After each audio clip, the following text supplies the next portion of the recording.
Hello, good people. Welcome to our show. Hello, bad people. Welcome to our show. Hello, guys. Welcome. Today we are going to discuss more about storytelling, how you can write your story, how you can unite with your sales funnel to get results, to create brand awareness, to sell products, many things. I'm so excited to discuss this topic. You, Gabriel Dolan, how are you?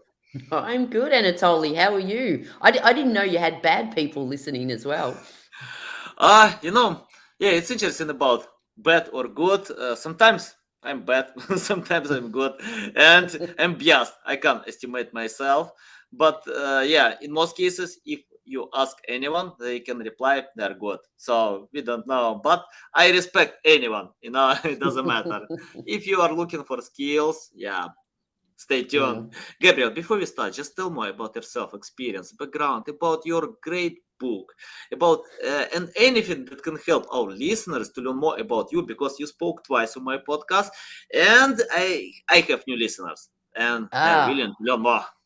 excellent. Well, I should have saying it's 7 o'clock in the morning where I'm calling in from. But I've got a coffee. So hopefully, if I'm bad, I'm good soon. Yeah, I um, appreciate it. Yeah, look, and it's all yeah, and I saw the images of when you the intro of me speaking with you previously. So it's good to be back for a third time. Um, and my look, I'm specialized in storytelling, so I'm sort of known as one of I guess the world's leading experts on storytelling. And that first came about. I used to work in Australia's one of Australia's largest banks, and I worked there for a long time. And this was about 20 years ago, and I started to notice in my role as a leader and a change manager, which when you talk about the sales process, often we think about the external sales, but when you're change management, you're selling, and as leaders, you're selling. You might be selling ideas and stuff. So I started to notice the power of sharing stories in those roles. So I left my corporate role about 19 years ago and started teaching business people how to share stories more effectively. And initially, it did start off with a very much strong focus on leaders using stories internally. But then my clients started going, we should be using this with in our sales. So it's storytelling has become very much part of the sales process and how you sell, and it's critical, as I'm sure we will discuss today. Yeah, of course, 100%. I wanna ask about your book. It's a great book. I recommend to anyone to read this book. And the first reason, because you can get something new. It's not like at any other business books. I like your logical chain, and you can keep me as a reader to read your book. And you got a bunch of great reviews from great experts. So, can you tell more about your book for listeners who love reading books?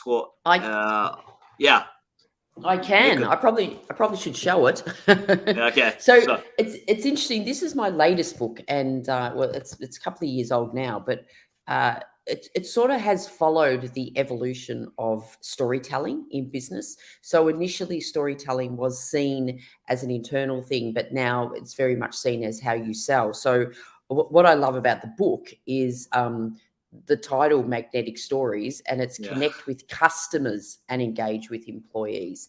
So just if you're wondering why it's called magnetic, one of the benefits of a story is once you hear a story, it creates like a connection, like a really strong connection instantly, almost instantly. And it's very hard to then pull away from that. It's very hard to lose that connection. So it was very much like a magnet that you've got two magnets that's bang. There's a lot of research to show that when you share a story, you not only connect with the story, but you connect with the storyteller. So the person sharing the story.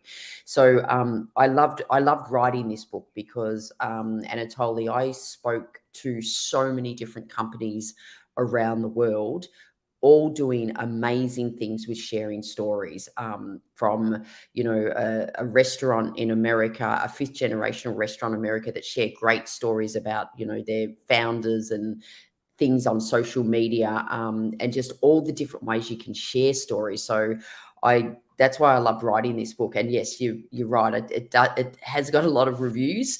It's got a lot of great feedback, and so it's I think it's really practical. I think it's a really practical where you are, even if you're thinking I'm not even sure where we could use stories or what stories we could share. It's a really practical guide because it not only tells you how to do it, it talks about the 5 different types of stories you should be sharing when it comes to sales.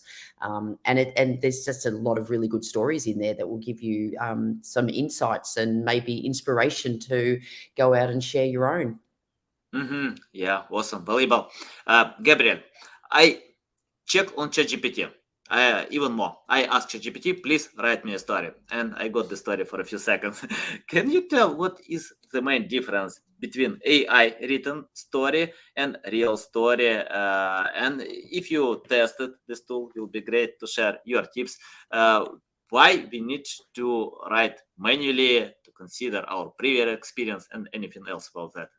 Yeah, it's actually it's interesting you mention ChatGPT, Anatoly, because I have been researching it because I actually have been asked that question ever since it arrived earlier this year about could you use that to write stories. So I started to experiment myself, and I would put into ChatGPT, write me a story about teamwork or write me a story around great customer service, and it would actually spit out a story, and I'm gonna say it wasn't too bad. Like, it wasn't terrible, but there was something missing, and there was always something missing, and what's missing is that, like, personal connection. Now, ChatGPT may get better at it, but what is really missing, what will always be missing from if you use AI to generate your stories, what will always be missing is that they're not your stories. And your stories are the most powerful stories. So I would say if you're going to use ChatGPT for anything, use it as an inspiration for a story, but whatever story it gives you, then go, do I have a similar story? If you were just taking a story that ChatGPT is generating and using it, people would know it's not real. And the reality is your own stories will be more powerful. So that's the limitations, and it will always be the limitations of ChatGPT. Yeah. I think it's only the beginning of this Yeah, journey. We'll see how ChatGPT will grow. But today it's a powerful tool that can help, to craft your story, to get ideas. And I love using this tool. Last mm, time I speak with ChatGPT more often than with my wife. I don't know why, but I love to speak, to ask many questions, and it works well because we help many customers in investing trading niche. We create content with AI. We forecast crypto prices, and it works well. yeah. I think So, it's so better if to it, find the way. yeah, yeah. So if your wife ever accuses you of having an affair, it's with ChatGPT, is it? Oh, I love my wife. I love AI. I don't want to separate them. It's different love, but for me, it's important to provide results in my job. So Yeah, AI can help me with that. And I see when people are losing jobs, and for example, I don't remember exactly the number, but like 5% of people lost jobs because of AI in yeah, marketing, content creation niche. And I just want to advise anyone who lost their jobs, just think how you can adapt AI. Uh, yeah, if yeah, you, yeah, if you can adapt AI in your strategy, you can get results and you will be safe, by mm, using like yeah. extra tool. I Gabriel, think, I think, I think. So before yeah, I just one little go ahead. comment about AI. I think it's like any other technology. It's new, but you need to embrace it because it's not going away. And I heard someone say that you won't lose your job to AI, but you might lose your job to someone that embraces AI. So Of course. it's like any form of technology. If you go back in the past, any form of technology can be a bit scary and overwhelming, and we can think of all the negative things from it. But it's the reality. So you just if you don't know about it, learn about it. Yeah, 100%. Love it. interesting data. I think in marketing, 100% marketers can use AI, but in other niches, it's not the same. I mean, like, for example, in accounting, I spoke with my brothers. They have good revenue, high revenue, and they don't use AI. They don't know how to use it. So I think it depends on niches. And yeah, if you want to be first, it's better to play with this tool. Yeah. Yeah, I want to ask about writing non-boring story.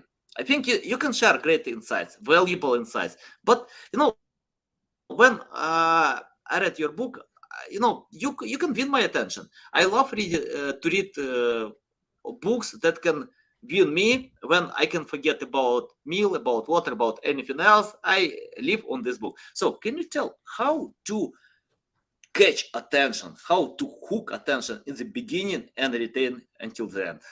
Yeah. So I think it's a great question. It's because I think storytelling is getting very popular. Everyone starts to do it, but what I see them, they're saying this is a story, and I look at it and I go, it's not a story. So what I see a lot of the times is a case study. So there's a difference between a case study and a story. Yeah, and your puppy dog agrees Yeah. with me. Don't you love it when dogs come in the background? So case studies, I'm going to use this as an example to answer your question. Case studies provide really valuable information, but you wouldn't say they're overly engaging, because normally what it is it's just a very logical process. Like, this happened, then this happened, then this happened, then we did this, then we did this.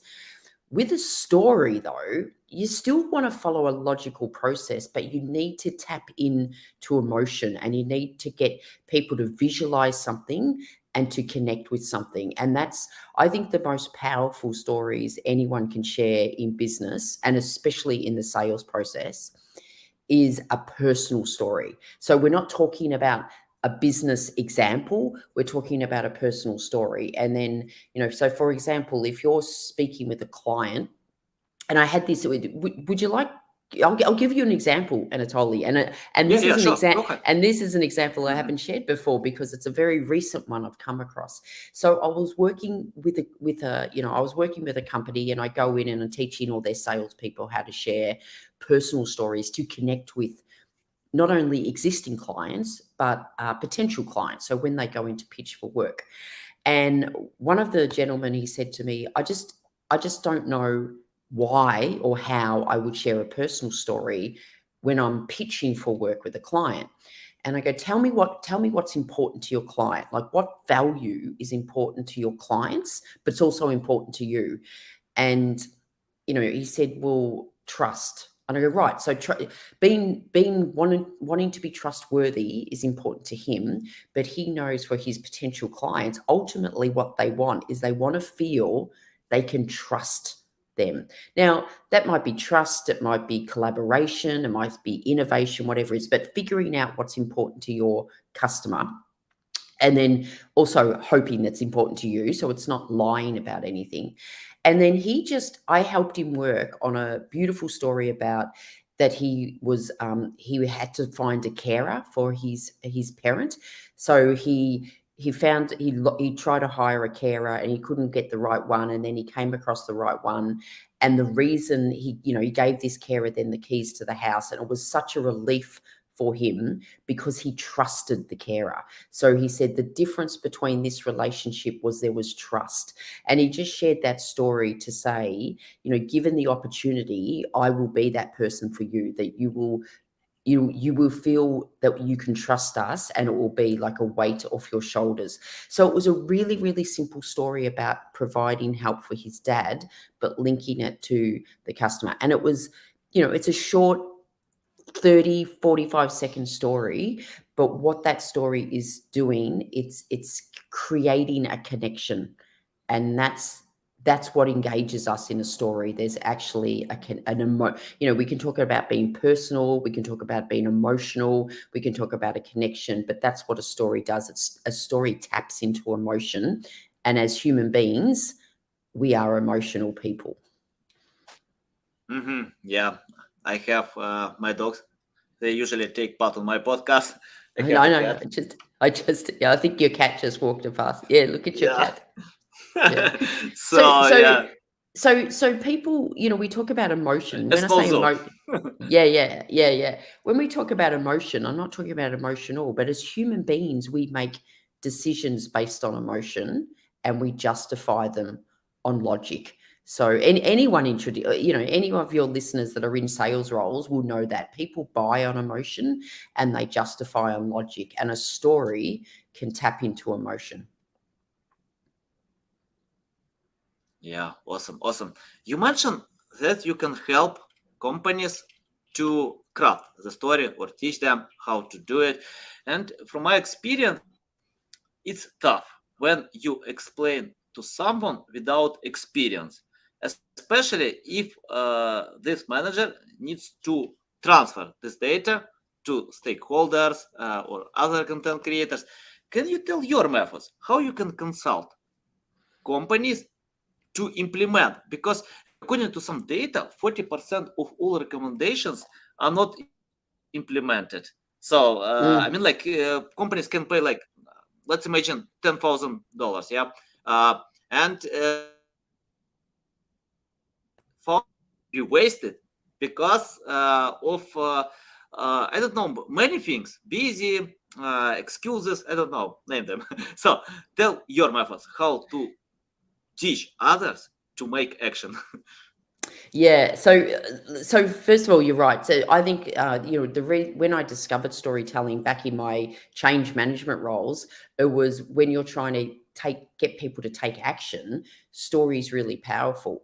When it comes to implementing storytelling as a skill, what I see is where it fails. So where I see a lot of organizations go wrong is they think, well, we need to come up with stories, and it's almost like they hire marketing people or brand people to create these stories, and making the mistake that storytelling to engage the customers is like a marketing. It's not marketing. It's your frontline salespeople. So my approach is you have to give the skill of storytelling to the people that not only will be sharing the stories but seeing the stories. So the biggest mistake you can sort of go is storytelling is for marketing or the comms. My approach is you define what you want to be known for, you teach the people the skill of storytelling, and there's an absolute skill. And then part of that skilling process is we start the ongoing process of how to capture your stories, how to communicate them, and then how to create them. And that keeps going. So you might have one of your employees that do something amazing with a customer. So you've spotted that that's a great customer story. And then you go, all right, well, how can we share this? And you can share it on social media. You can share it with other customers. So it's that's where I see people go wrong with implementing storytelling, is that they don't teach everyone how to do it, and they don't involve, it doesn't have to be every single person in the company, but it's certainly the leaders and it's certainly the frontline staff that are, in contact with customers, and make storytelling the way we do things. So yeah, and again, in the book, there's so many great examples from companies that are doing that really well. Yeah, awesome. Uh, I wanna ask how to teach someone without experience to do it. I can spend so much time to explain in simple way, to provide examples, but if this person has no experience, it's hard. It's really hard to create or craft the first story from zero. So, can you advise how to improve the skills? You mentioned storytelling is a skill. I agree, but Mhm. can you tell how to hone the skill in another level? Yeah. So Anatoly, what I find is the easiest way to teach people is probably the less experienced. So what I find Mm, sometimes it's people have, been in, they're in their 30, 40, 50 in their career. It's almost like I have a new storytelling, so why do I learn it now? Or they've been using stories but maybe could do it better, and they're a bit harder to shift. I think with the people that are not experienced, it's almost like they're a sponge and they will take in information.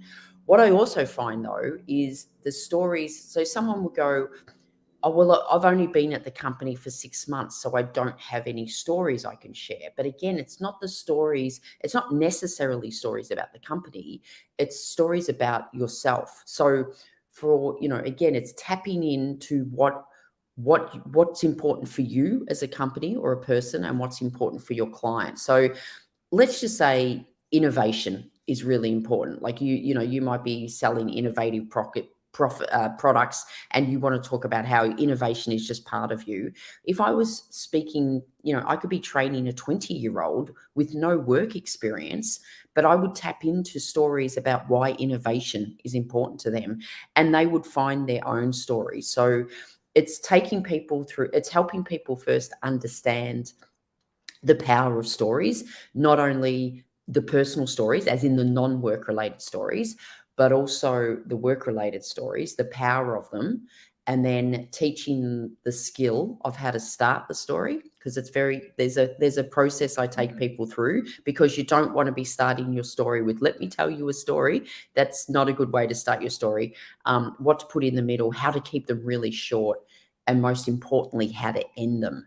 And then when you do a story like that, you can really, connect with people and influence an outcome. And that's ultimately what we're trying to do. We're trying to influence an outcome, as in to get people to do something different.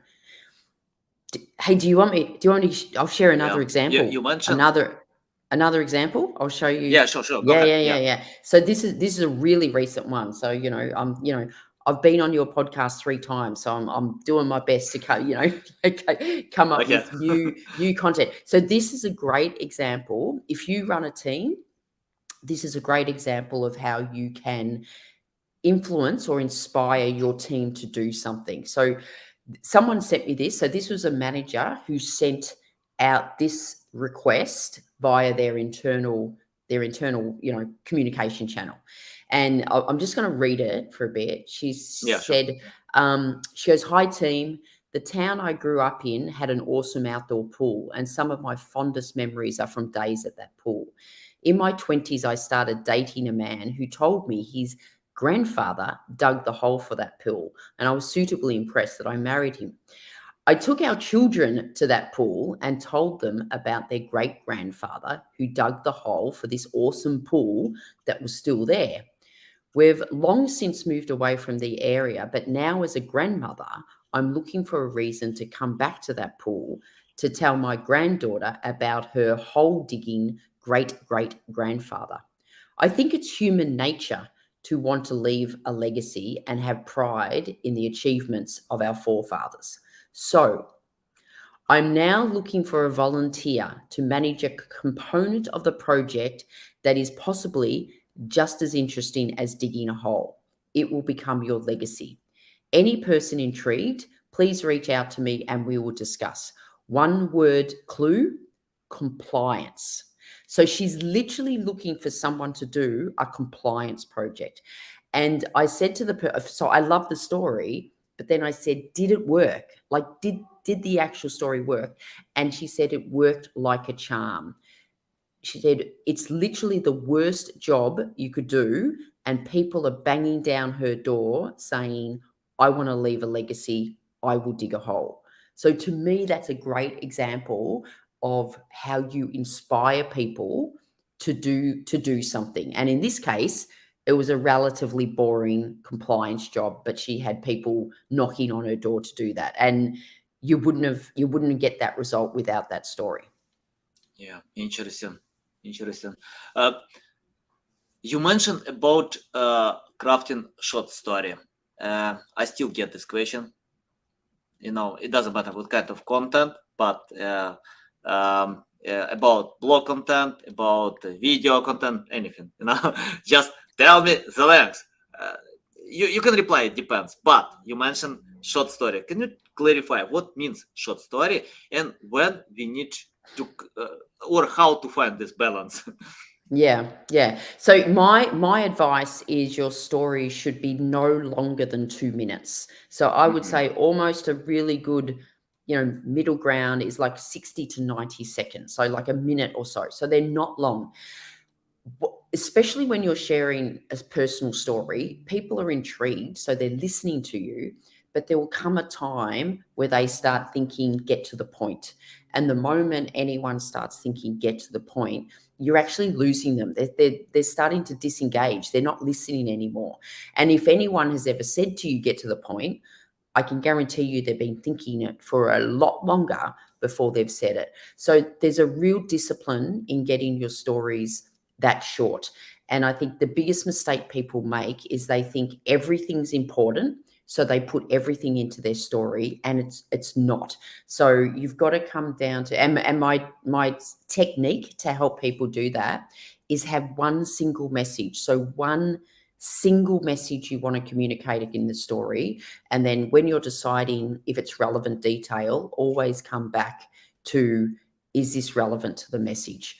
So, and that takes discipline and it takes practice.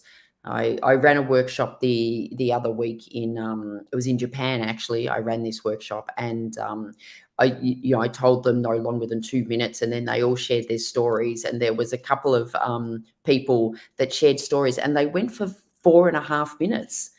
And I said, how do you think you went? And they went, no, we think we went pretty well managing time. It was like, no, you didn't. It was twice as long. It was 2 or 3 times longer than what it should have been. So you've got to get in the discipline of taking stuff out of your story. Yeah, valuable. I want to ask about fake stories. I still get requests. Do I need to write a real story because I can write much better fake story? So what do you think about fake stories? Do we need to use this technique or not? Yeah, I think when you're using fake stories, it's really dangerous. It's and I think the only reason people share fake stories is because they think that their personal stories aren't valid or big enough or important enough, or they actually think they can't do it. So, part of what I love is at the end of the workshops, my people will go, I never thought of using my own personal story. So it's like, your personal stories are the most effective and they're the most powerful, your stories. Fake stories are really, really dangerous. First of all, you'd want to be a really good actor if you're sharing fake stories, because people sort of sense something. So when you share a story, you not only retell it, but you sort of relive it, and people see that. I think the danger to your credibility, if someone finds out it's made up, you would just lose credibility. So imagine that manager who shared the story about the swimming pool and digging the hole, and you volunteered for that project, and then found out that that story was fake. You would feel betrayed. You would feel manipulated. So I I am a firm believer that it is not worth the potential backlash to your credibility to use fake stories, and it's just not authentic. And the other, like, why would you do it? Why would you do it if, when your stories are so powerful? If you're trying to find a story around the great customer service you deliver, but you can't find a real story on the great customer service you deliver, chances are you probably don't deliver great customer service. So don't tell stories about that. So always find the real stories. Yeah, awesome. I remember one book. Joe Sugarman wrote this book about sharing stories, and he was one of the best marketers ever, in paid marketing. And when I read his book, his examples, yeah, he can win attention. He can hook my attention in the beginning and retain until then. And he shares all these interesting stories. Can you tell about retention? Uh, I asked this question, but anyway, I wanna ask more because retention metric is very important for any content. We create a lot of content, and we know even if you have valuable content, but people bounce, and you will never get them back. People are impatient to get what they wanna get. It's important to retain. And Joe Sugarman was great. He wrote this book before digital, but I can I can use all this insight in digital world. So can you tell about your methods, how to build logical structure and retain until the end. Yeah, so I agree. It's all about, when you are communicating in any format, it's about, first of all, it's getting their attention, so grabbing their attention and then retaining it. So they're the two things. You first got to grab their attention and then you've got to retain it. The power of what a story does in that, and so there's a couple of things I want to talk about. The way you start your story. So if you start a story with when I was a little kid, I grew up on a farm. That straight away gets people hooked in. So it's grabbing their attention. As human beings, we are hardwired to listen to stories. So we listen to stories. We listen to stories differently than we do to data, especially in work. When you're talking about work stuff, it can be a bit dry. Like the content can be quite logical and dry. And then you go, well, actually, that reminds me when I went on an African safari in my 20s. It's like the audience are listening now. So you've got their attention. So a story gets their attention. If it's really short, like I said, if it's like 60 seconds or 90 seconds, it retains their attention. But the other thing, Anatoly, what the story does, because it taps into emotion, and again, when we talk about connection, it taps into emotion, we actually remember the story. So ultimately, we remember the story, and that's the most powerful thing, because if you can remember the story, you remember the message. So I went to New York last year with my daughter, and we went to the 9/11 Memorial Museum, and we did a tour. So we did a tour of and on the tour you hear lots of facts and figures and data and statistics, and you hear some stories.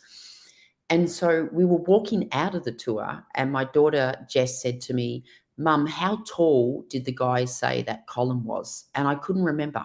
It was 10 minutes after the tour had ended, and I could not remember one fact or stat, even though they were interesting at the time. So they were interesting at the time. The stories I heard, I will remember the stories forever. So the stories get your attention and retain it. And if you think of perhaps some of the brilliant presenters you've seen or some of the TED Talks you've watched, I can almost guarantee you, if you remember them, what you remember is the story they shared.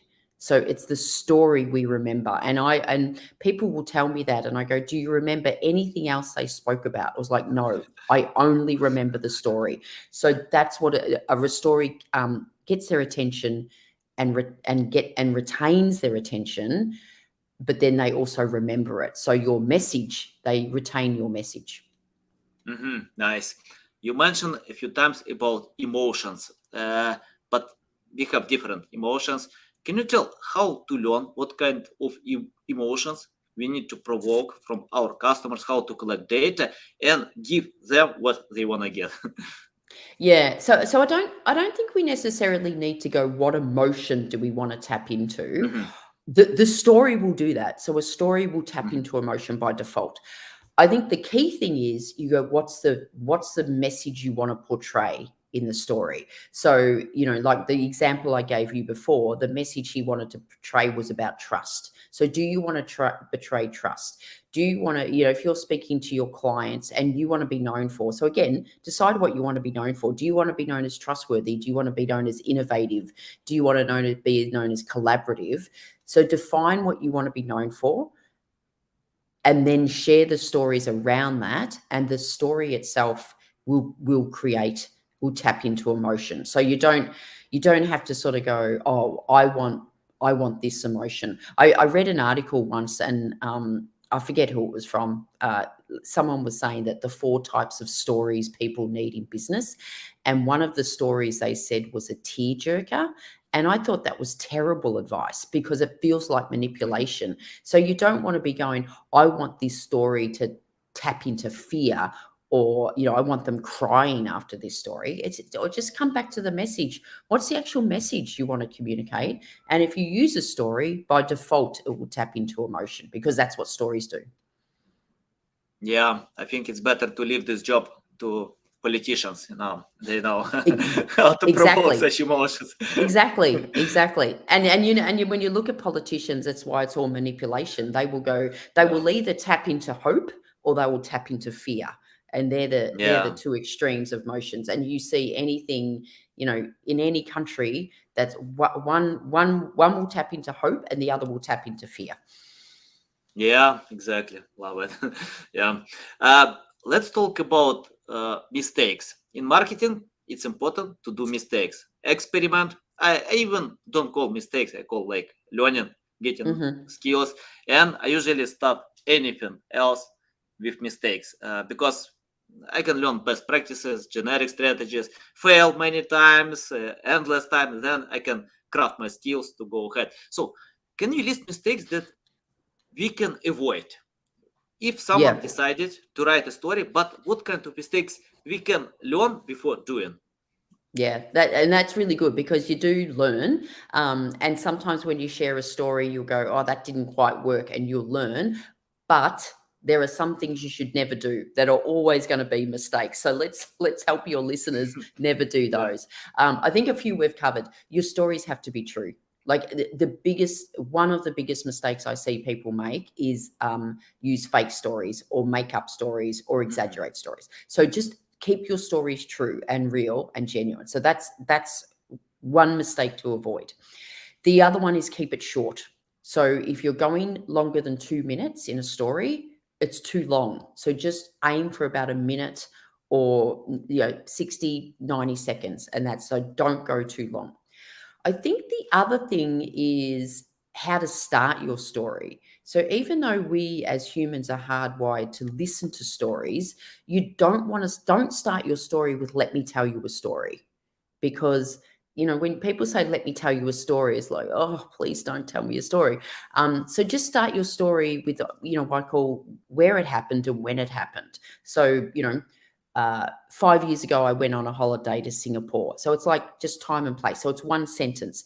And you also don't want to end your story with let me tell you with let me the moral of the story is. So the moral of the story is there's a technique that I teach that helps people get the message across, but without telling them what the moral is. So I think the way you start and end your stories is important. The shortness, keeping it short, it's got to be absolutely true. And I think the other thing with true is you have to believe in it. Like, don't this isn't like marketing spin. Don't share a story. Like before I said, don't share a story about the great customer service you deliver if you actually don't deliver great customer service. You might want to. Well, then start doing it. So actually start delivering great customer service, and then you've got stories that you can share about that. So you've actually got to live and breathe this. So especially when it comes around brand stories, it has to be it's got to be true to who you are. Great, great. I wanna ask you to forget about your books. Forget, you Okay. didn't write any book. Didn't write them. Okay. Yeah, and it's your first day when you need to write your story completely from scratch. You read some stories before, but you didn't craft any of your stories. So, what will you do today if you do everything from scratch? Okay. If so, I'm sitting there thinking I would need to write a story. Yeah. The first thing, what message? So don't worry about the story. Always go Mhm. to what message do I want to communicate? And it could be how you started the company, but it could be something like what's important, like, trust or innovation. So always come back to what's the message. And then I would say, have you got an example of this? Either a personal example. So let's just say innovation. You could just have a great little personal, non-work related story about when you're a little kid and how you built this thing that saved you time, and it shows that you've always been innovative. Or you could have a work story. So start with the message, find an example, and then try to say that in the most succinct possible way, spending a lot of time on, the challenges or the things you've learnt, and not make it feel like a case study where we did this, then we did this, then we did this. Bring in how you felt about it. Like, I felt really excited we were able to do that, or something like that. So, and then find ways to share it. There's so many different places you can share these stories. Yeah, totally, totally. And I have my final question about the future. I want to ask you, take your crystal ball and let us know what kind of future will be. We have AI today.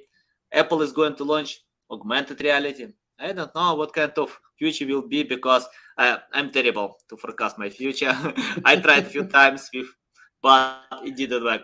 So, what kind of future will be in your vision and how we can add storytelling style to this future?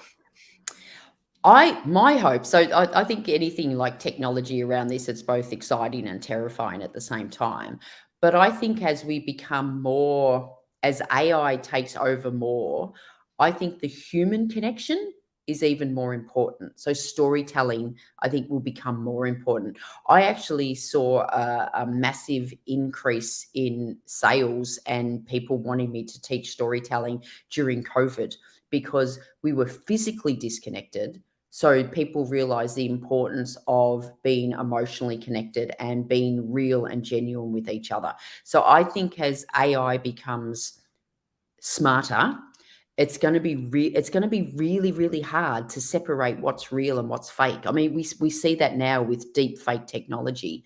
So I think all you can do as an individual is go, no, well, everything you do is authentic and genuine. So I think real personal storytelling will become even more important because, like I said at the start, AI will never ever replace your personal stories. You know, something that happened to you this morning or something that happened when you were a kid.